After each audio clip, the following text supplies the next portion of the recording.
আসসালামু আলাইকুম। ওয়ালাইকুম আসসালাম, কেমন আছো? আলহামদুলিল্লাহ ভাই, ভালো আছেন? আলহামদুলিল্লাহ, বসো। অনেকদিন পরে তোমার দেখলাম। তোমরা তো চিনাই যাইতেছে না। অনেক সুন্দর লাগতেছে। কোথা গেলে? ভাই মাদ্রাসা থেকে আসলাম।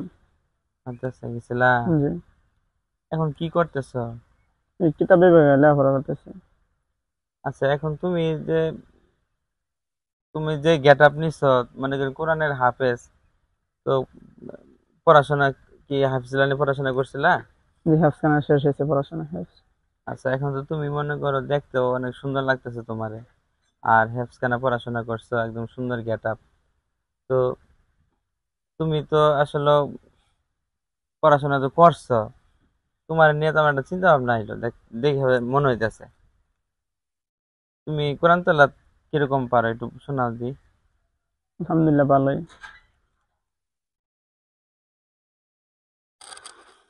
أعوذ بالله من الشيطان الرجيم.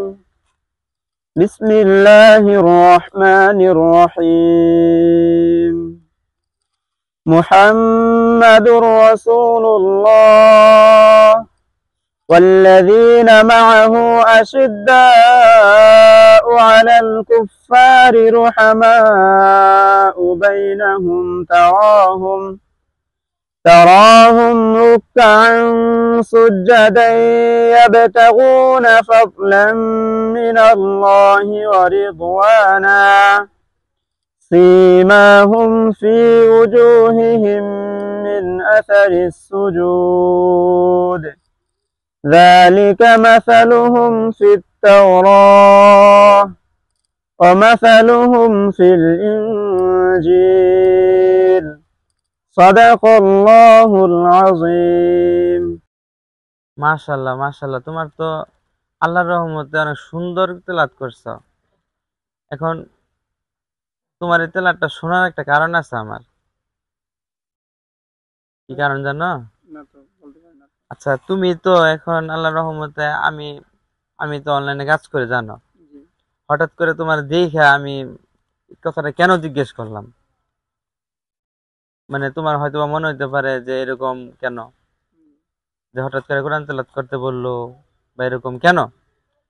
আসলে তোমার দেখে আমার যা মনে হইলো, এবং তোমার কোরআন তেলাওয়াতটা শোনার পরে আমার একটা জিনিস মনে হইলো, একটা জিনিস তোমার মাথায় রাখতে হবে এখন থেকে। তুমি তো এই যে কোরআন তেলাওয়াতটা শোনাইলে আমারে, এটা তো আরো দুই একজন যদি শোনাও তাহলে সওয়াব না? জি। এখন এটা যদি দুই একজনের শোনাও, এরকম যদি তোমার একটা কোরআন তেলাওয়াত আল্লাহর রহমত, এটা যদি তুমি একবার করলা, করার পরে যদি অনেক মানুষ তোমার এই কোরআন তেলাওয়াতটা শুনলো, এটা কি সওয়াব না? না, এটা তো অবশ্যই সওয়াব, কারণ যেহেতু এটা কোরআন তেলাওয়াত, এটা শুনলেই সওয়াব। এখন মনে করো আমি এই কথাটা কেন বললাম, এই কথাটা আমি তোমার বলতেছি যে তুমি এখন যদি অনলাইন জগতে আসো, তুমি কি অনলাইনে ইউটিউব চ্যানেল আছে? জি না। আচ্ছা, এখন হয়তো বা আমি জানি না, তারপরেও বলতেছি, তোমাদের সেক্টর কিন্তু আমার সেক্টর কিন্তু ভিন্ন। তো অনলাইন সেক্টরে কিন্তু তোমার অনেক ভালো ভালো ইনকাম করা যায়।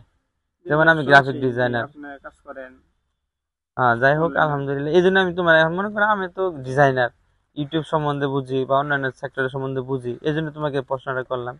তুমি যদি কোরআন তেলাওয়াতটা বলো, অনেক মানুষ যদি তোমার একটা চ্যানেলের মাধ্যমে শুনে, তো সব হবে না? অবশ্যই। তুমি কি ওরকম চ্যানেল মনে করো সম্বন্ধে তোমার আইডিয়া আছে? জি না। তারপরে তুমি এই গ্রাফিক ডিজাইন সম্বন্ধে কোনো আইডিয়া নাই? না। এগুলো করে কিন্তু ইনকাম করা যায়, অনেক সেক্টর আছে ফ্রিল্যান্সিং সেক্টরে, করে কিন্তু ইনকাম করা যায়। তো তোমার যে কণ্ঠটা, এটা তুমি ইউটিউব চ্যানেলে ভিডিও চাইরা তুমি কিন্তু ভাইরাল হইতে পারো। ভাইরাল হওয়াটা আসলে অনেকে অনেক ভাবে নেয়, জি। তাই না? তোমার হঠাৎ করে এই কথা কেন বলতেছি, বলার কারণ আছে।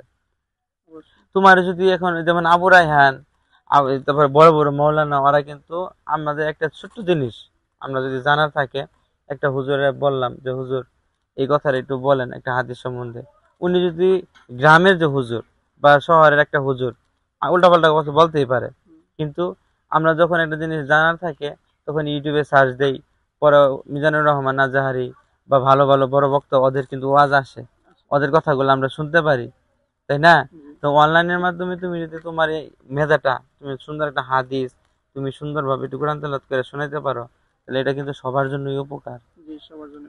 আচ্ছা তুমি এটা কি মানে আমার কথাগুলা আসলে তোমারে বলতেছি না তুমি এই সেক্টরে আসো, জি। ইউটিউবে ফ্রিল্যান্সিং সেক্টরে আসো, কিন্তু তোমার যে কণ্ঠ, আমার বিশ্বাস তোমার এই কণ্ঠ দিয়ে তুমি সারা পৃথিবী সবাই শুনুক, সারা পৃথিবীর মানুষ জানুক, এরকম কিছু করলে আমার মনে হয় ভালো। আসলে আমার তো এইদিকে জানা নাই বা জানি না, আমি আসলে মাদ্রাসায় লেখাপড়া করি, অন্য বিষয়ে ধারণা কম, এই বিষয়ে আমার ধারণা নাই। ও, না আসলে আমার যে জিনিসটা মনে হলো তোমাকে দেখা এবং তোমার কোরআন তেলাওয়াত শুনে, এই জন্য আমি তোমার বলছি ঠাস করে একটু কোরআন তেলাওয়াত করে শোনো। তো তোমার কোরআন তেলাওয়াতটা শোনার পরে আমার মনে হলো যে আসলে তোমার তো ভালো একটা সেক্টরে মানে যাওয়া দরকার। তো তুমি কি আসলে এইসব বিষয়ে যেতে চাও বা এরকম? বর্তমানে যখন ডিজিটাল যুগ বা এই সেক্টরে অনেকেই আছে, যেমন আবু রায়হান, পরে নাজমুস সাকিব, এরকম তো অনেকেই আছে। হ্যাঁ, এরা তো কিছুদিন আগে তাকরিম, জি। এরা তো মনে করো এখন আল্লাহ রহমতে ভালো একটা পজিশনে। এরা তো আমি চিনতাম না, আমরা চিনতাম। না, এই এ- চাকরি মেয়েরা তো আমরা কখনোই চিনতাম না। কিন্তু এখন দেখো কত সুন্দর ভাইরাল, সারা বাংলাদেশে সবাই এক নামে চিনে তাকরিম, আবু রায়হান, এরা কত সুন্দর সুন্দর ভিডিও করতেছে, বা এরা কত সুন্দর সুন্দর একটা মানুষের উপহার দিতেছে এবং আমরা শুনতেছি, তাই না? হুম। তো এইটাই আমি তোমার বললাম, দেখে মনে হইলো তোমারে দেখে তুমি পারলে হুজুরদের অনুমতি নিয়ে, তোমার গার্জেনের অনুমতি নিয়ে তুমি এই সেক্টরে আসো। তোমার অনেক সুন্দর মাশাআল্লাহ কণ্ঠ, তুমি এই সেক্টরে আসো, ভালো হবে। আমি তো মনে করি যে সেক্টরে ভালো হবে বা এরকম ভালো আছে। ইয়া মামুন তো বাসায় নাই, থাকলে মনে করো ওরে তুমি জিজ্ঞেস করো।